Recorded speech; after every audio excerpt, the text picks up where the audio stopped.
Welcome to the Wellness Revolution podcast, the radio show all about wellness in your mind, body, spirit, personal growth, sex, and relationships. Stay tuned for weekly interviews featuring guests that have achieved physical, mental, and spiritual health in their lives. If you'd like to have access to our entire back catalog, visit drveronica.com for instant access. And here is your host, Dr. Veronica. I'm Dr. Veronica, and I have here also with me my co-host, Russell Cook. And the topic that we're going to discuss next is about aging. And this is something that people hate to talk about, especially in American culture and society. It seems that when you pass 25, 26, maybe 29, it's all over, according to everybody. You don't do anything well anymore. It's just the end of it. And then we have those of us who are in the quote unquote sandwich generation, where we're dealing with our kids who are going into maturity and our parents who are going into maturity and driving us all bananas. As you might know, and have heard on another segment, Russell recently lost his father. And so it's a perfect time to talk about aging. Russell just said to me right before we got on about how he felt privileged, one, to have his father so long, but also to be with him during the dying process. And I'm a physician, and nobody here likes to talk about death and dying. I think we understand so little about death and dying, but also so little about aging and the beauty of aging. And we have to have these conversations all along. One thing about the way we are set up in America, we have put in place social service programs that have made it such that even into aging, it used to be that families lived together more. Because out of necessity for financial reasons and everything like that. Whereas now in our culture and society, we put it together so that people are pretty independent financially a lot of the times, sometimes not, but a lot of the times, even as they age. And so families are not together the same way that they used to be. And so I have seen, when I was in a traditional practice, the multiple generations of family.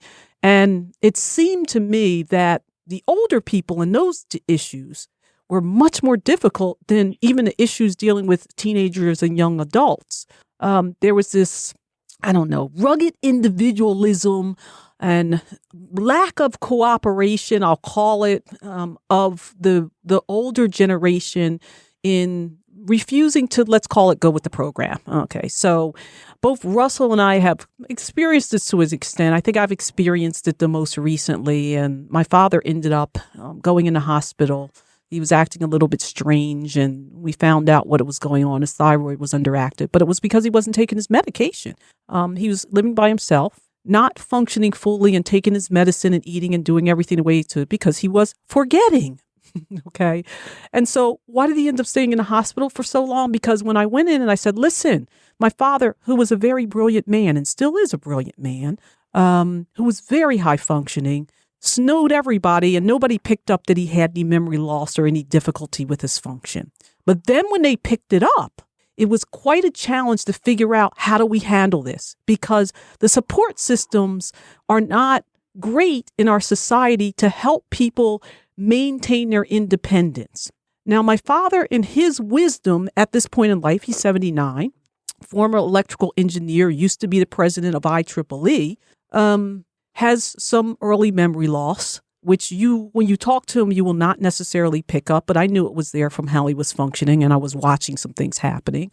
When he was presented with at the hospital, the hospital didn't want to discharge him because they felt, I'm sure, legally problematic in the situation, because we discharge him and something happens to him. Everybody knows he's not functioning well, and so therefore we're at legal liability. Okay.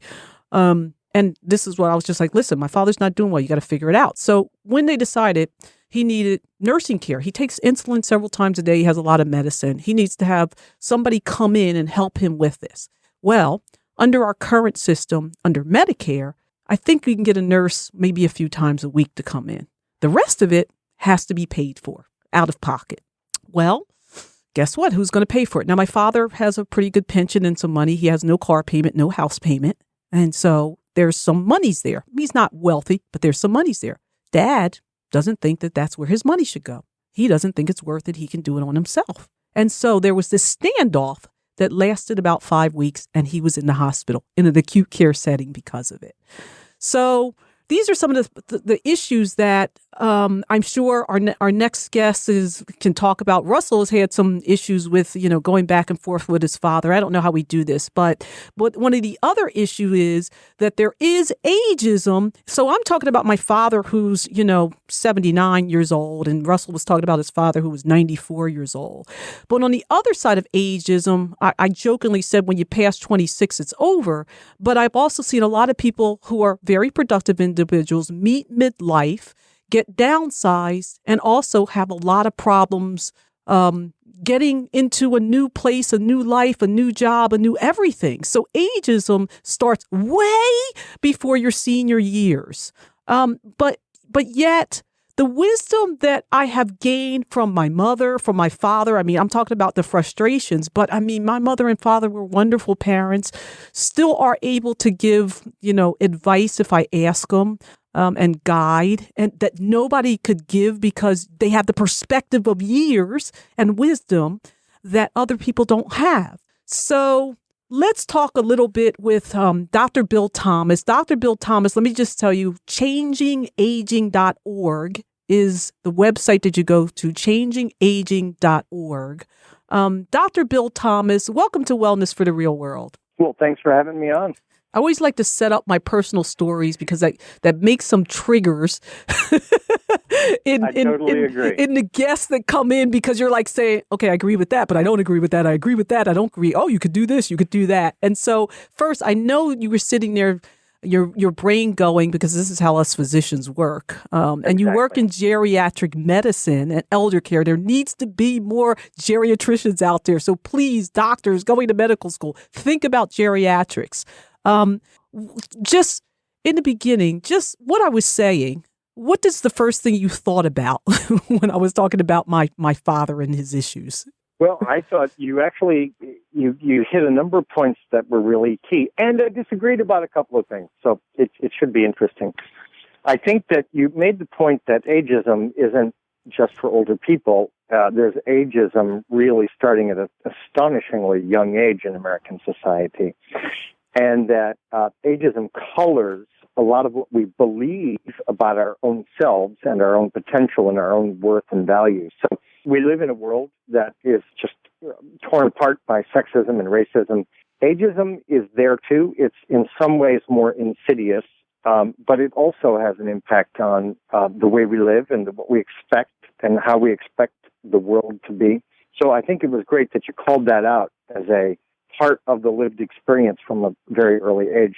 Also, you talked a lot about the idea of independence being the only marker of successful older people. So if you want to be thought of or seen as a successful older person, then you have to not just not be helped, you have to deny or you have to deflect attempts of people to help you. And that's really not very healthy. The other thing, though, I thought was most interesting for me, part of the conversation was negotiating with your dad. Oh, my God. About priorities and what matters and where the money ought to go. Whoa, as a geriatrician, I was like, yeah, hello, I'm home. That's the tough stuff right there. That's the really hard stuff. Oh my gosh, the negotiation, and I'm sure people are listening to this and saying, "Oh my God, it was so." And I share with my clients this, and practically all my clients have at least one parent that they've had this. I have a client who her father is 98 years old, so she's up there herself, but her father needs care like this, and although he's in a facility. He needed things like undershirts or things like that. And she would go out and get him some undershirts. And he would say to her, now this is a man who had a business and has been doing quite well. He'd say, no, don't spend money on that. Don't spend money on that. It's there. And so we also have this idea that we're supposed to accumulate wealth in our life. But we're supposed to not use it on ourselves. We're supposed to pass it on to everybody else. So what's going on with that? Well, let me tell you a quick story about that. That actually has to do with some research that was done in Scotland. Probably the research was not done about 20 years ago, but it's a brilliant study. At that time, energy prices were high, and there were a number of older people in Scotland who were being found in their homes having died of hypothermia. And the reason is they had turned the heat down to save money, and of course, the body temperature dropped, and they died of hypothermia.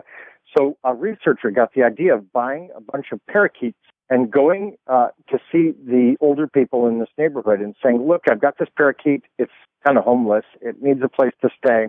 Here's the food. Here's the cage. Would you take care of it? And people would say, okay, yeah, I'll take care of the parakeet. And then the kicker, but the house has to stay at least 68 degrees or it's bad for the parakeet. Well, what do you think? What do you think happened? People were dying of hypothermia. Right. So people turned up the thermostat not for themselves, but for the parakeet who they were parakeet sitting for. And I tell that story just because it has a lot to do with that T-shirt, undershirt idea. People have strong feelings about this, and people, especially older people, are often very graceful in the way they give care to others or the way they show concern for others, and they're often very clumsy about how they receive care. So in my practice, I would often say to older people, listen, I know you're really good at giving care. Look at what you've done. You've 3 generations, you've raised up. However, I want you to practice being graceful receiving care. And that's a whole new kettle of fish. And you can work on it and you can get better at it.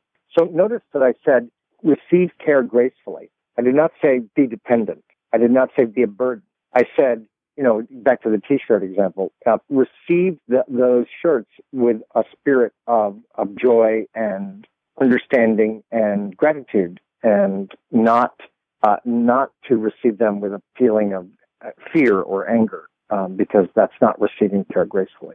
Do you notice in our culture and society that people, as they get older, have trouble transitioning through the phases of life more in this than in other cultures? Because what I see is, we don't, everybody's trying to be, I don't know, even whatever stage you are, you're like saying, okay, 30 is the new 20. 40 is the new 30, 50 is the new 40. I mean, it's all that we are redefining, but we don't transition to the next phase. And so then when we even get closer to the phase where it's time to transition to another state of being, we don't transition well. But I also want to put in a comment there, because of our, a lot of time, religious beliefs, we are really fearful of what's going to happen when we die. And so is it that fear, or what's going on that you have found working with older people that makes the transition just so challenging? Well, I think you're really right on about this, calling out the problem of 30s or 60s, the new 30, 80s, the new 40. I don't know. There's always something new. I can't keep up. But what the problem with that is, that's not true. 60 is the new 60. And if you want to actually enjoy all that life has to offer, you have to be who you are. And I'll give an example. So I'm a 56-year-old man. Next year, I'll be 57 if I'm lucky enough. If I'm lucky enough, 20 years from now, I'll be 76. And what I aim to do is to be my age all the way. So when people come to me and tell me that they, I don't feel 50 or I don't feel 70, I will ask them, well, what does it mean to feel 50? What does that mean? What do you mean feel 50? And they'll often give you back a recitation of ageist stereotypes. And it's a case of people internalizing ageist stereotypes and using those stereotypes to demean their own self. And the only way to escape is to say that I'm not really 50, I'm not really 70, I'm really some other age. And it's not true. So there's an old saying that goes like this: pleasure may rely upon illusion, but happiness requires the truth. And so the truth is, you're 60. No problem. That's good. Be 60. I'm laughing because I always say the truth shall set you free. So the truth really does set you free, and free. Yeah, when people are free, they're happy. And so, but there's not much help embracing that. Now, Russell, what do you think about all this? Given you just helped your father transition, he was 94. What are you thinking here? Oh boy, so many things. Certainly in my father's case, he was quite a tough old bird. He was living, up until a month before his death, he was living alone in his house. And I think back to when my mother was alive, he was often floating the idea of selling the house and buying into one of these retirement communities, so they don't have to worry about nursing care. It'll be there when and if they need it. That's the way it used to feel. For the last 10 years, my brother and I have been trying to get him out of his house. So he certainly had that change of attitude. By the end of the line, I think he had people helping him. He had people stopping in twice a day to check on him and make sure he was okay. But I think people at that age get so attached to their routine and their home, and that routine is what gets them through, in my experience. Did you get to the point where you stopped trying to get your father to do something different and you just accepted, okay, he's going to be here and this is it? Yes, I did. A few years back, after lots of false starts of him trying to get him moved out, I said to him very frankly, Dad, you know what happened to this friend of mine's father? He stayed home forever. He was out of his mind and unable to take care of himself. And one day he had a nasty accident and was sent to the hospital, and they would not let him return to the home situation. Is that what you want to have happen to you? That you could just, go to the hospital one day and never see your house again and never have control over the things that you love and, deal with them in the way you want to. And he looked me right in the eye and he said, yes, that's what I want. I want to be in my home. Mm-hmm. And so at that point we said, okay.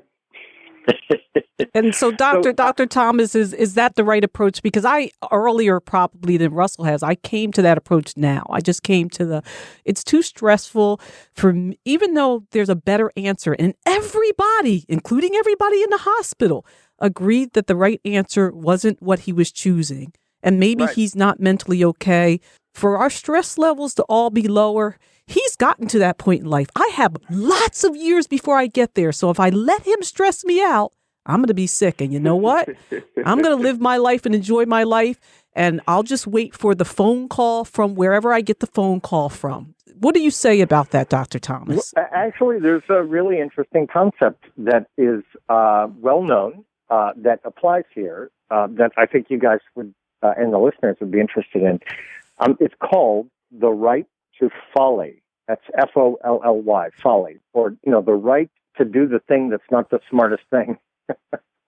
And if I were to take my guests or the hosts on the show, you and Russell, if I were to take you back to your early 20s, I might witness some folly on your part. I'll bet I could find some folly. Absolutely. And you know what?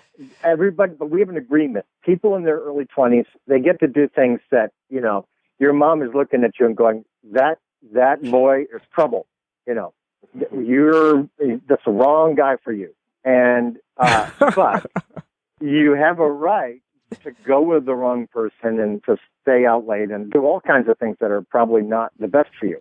Well, the right to folly stays with you your whole life. So, that apartment that you sold in Brooklyn that, now would have been worth $1 million? Yeah, the right to folly.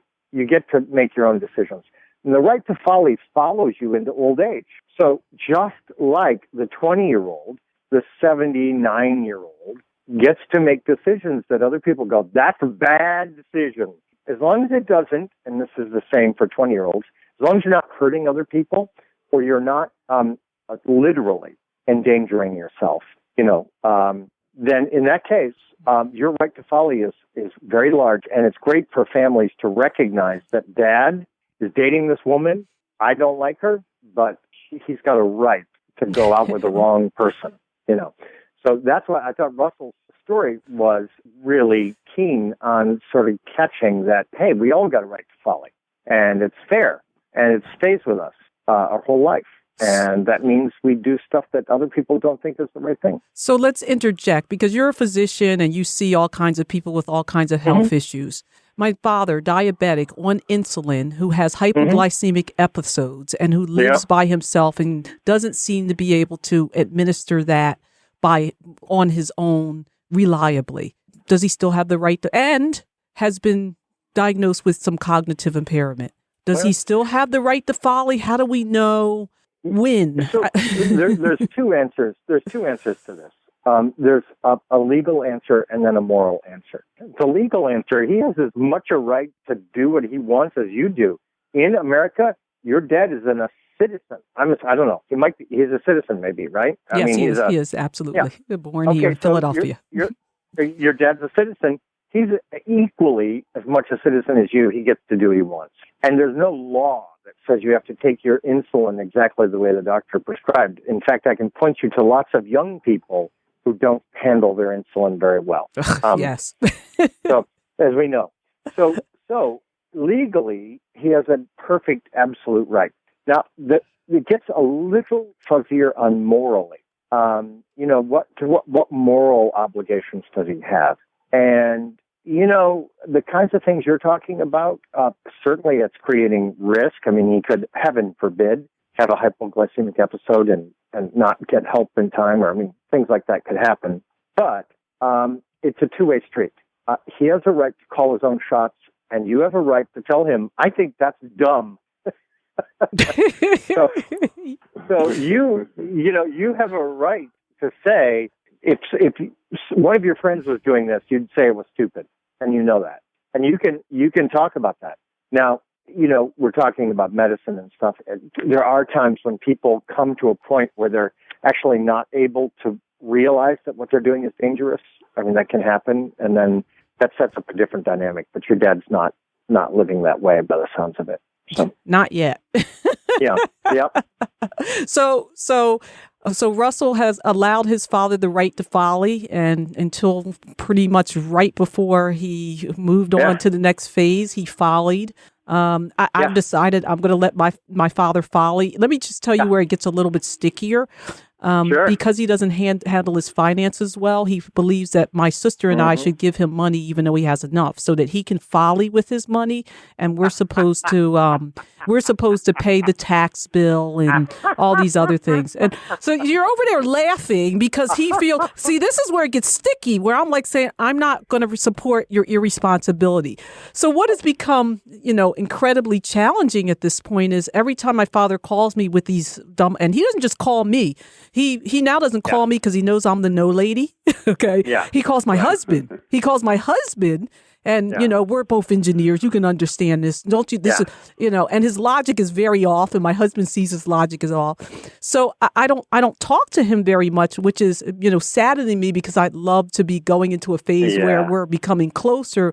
Whereas I don't, because he always says something or wants me to agree to something that from a responsibility standpoint, for a moral, ethical standpoint, is just wrong. When I wrote the letter to motor vehicle, yes, I did, Dad, write that letter to the motor vehicle to say he needs a medical review. Yeah. I wrote the letter because I was concerned about not just his own safety, but I didn't want to see that I knew something was wrong and he killed somebody else's kid. That is just blatantly unfair. Oh, he's downright mad about that. But I felt a moral obligation to the whole of society. And so therefore, if you want to keep driving, you submit to a medical review and let the motor vehicle objective people say that you can still drive. Yeah. Now, you know what happened? It was fabulous. He decided that he just wasn't going to do anything with it. And so therefore his license was suspended and he's off the road, and we're all safer for that. So I want to thank Dr. Bill Thomas for being on Wellness for the Real World. Changing Aging, changingaging.org. We really have to have more geriatricians out there so that we can have these discussions, to hear things like the right to folly, to hear it from, I never heard of that before, but it's absolutely the right thing. So Dr. Bill Thomas, keep doing what you're doing. Changingaging.org. You're listening to Wellness for the Real World. I'm Dr. Veronica with my co-host Russell. drveronica.com is where you can reach me. I really appreciate you listening. Much love to you guys out in the audience. I hope that you're able to allow your parents to folly. All right. Thank you for listening to the Wellness Revolution podcast. If you want to hear more on how to bring wellness into your life, visit drveronica.com. See you all next week. Take care.